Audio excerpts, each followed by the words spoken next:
नमस्कार, सुनीता किचनमध्ये तुमचं सगळ्यांचं मनापासून स्वागत करते। तर आता वातावरण बदलत चाललंय, कडाक्याचं ऊन पडत चाललंय, गरमी वाढायला लागले। तर आपण आपल्या शरीराला थंडक देणारी अशी आपण सोलकढी करणार आहोत। चला आपण साहित्य बघूया। तर इथे मी एक मीडियम साईजचा नारळ असा फोडून आणि किसणीने खवून घेतलेला आहे। म्हणजे कसं खवून घेतलं का आपल्याला वाटायला जरा बरं पडेल।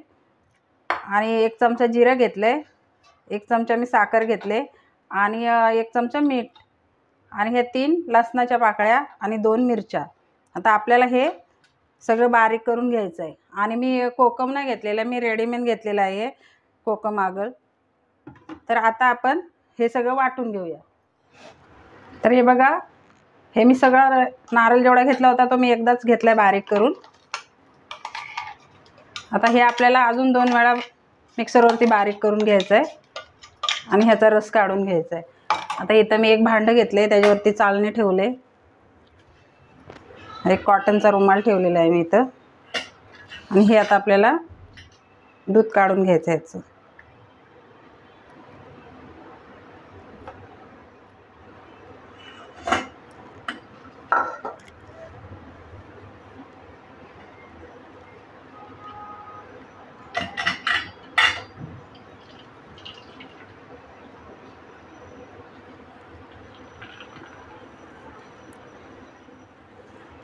तर हे कसं पहिलंच आपल्याला एकदम घट्ट दूध भेटतं, तरी पण आपल्याला अजून 2 वेळा हे वाटायचं आहे। कोकणामध्ये ते घरोघरी बनल्या जाते सोलकढी। ही सोलकढी प्यायच्यासाठी लोक हॉटेलमध्ये जातात। हे बघा, ते परत आपल्याला वाटून घ्यायचं आहे। हे परत एकदा वाटून घेतले मी।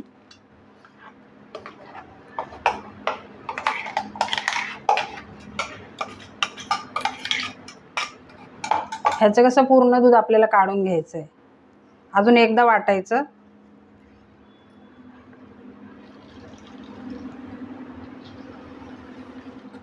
आणि ही सोलकढी मी तुम्हाला एकदम साध्या सोप्या पद्धतीने करून दाखवणार आहे, फोडणी देणार नाही।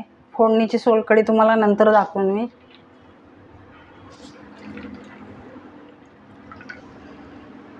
चिकन, मटन, मच्छी ह्याच्या संगाती पण ही खाल्ल्या जाते सोलकढी। 1 कप तरी खातात कोकणामध्ये। परत एकदा आपल्याला हे वाटून घ्यायचं आहे। आता ही आपली तिसरी बॅच आहे। आता एवढंच आपण बस करणार आहोत। ही पचण्यासाठी पण चांगली असते, ज्याला पित्त असतं त्याच्यासाठी पण चांगली असते। पित्तशामक सोलकढी। त्याच्यामध्ये थोडं पाणी टाकून घेणार आहे मी।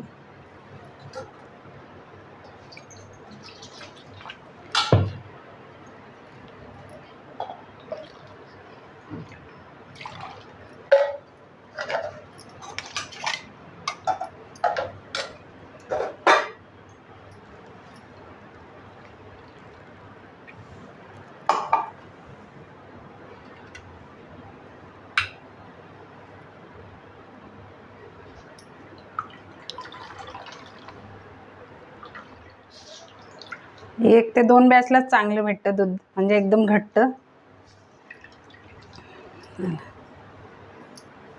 हे बघा, हे काय आता हे फेकूनच द्यायला लागेल।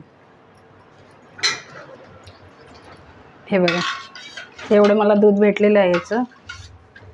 तर मला ही सोलकढी 5 ते 6 लोकांसाठी बनवायची आहे। एवढं घट्ट दूध भेटले मला हे।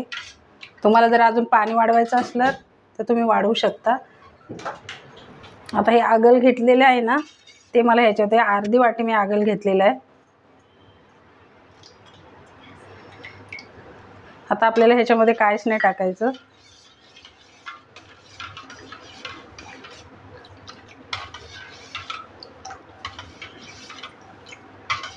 मी आता ह्याच्यावरती कोथिंबीर थोडी टाकून घेते।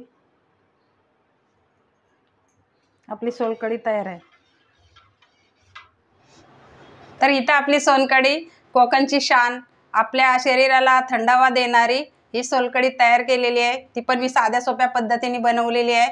तुम्हाला आजची रेसिपी कशी वाटली कमेंट करून मला नक्की सांगा। व्हिडिओ आवडला असेल तर व्हिडिओला लाईक करा, शेअर करा, चॅनलला सबस्क्राईब करा। पुन्हा भेटूया असेच एखाद्या नवीन रेसिपीसह।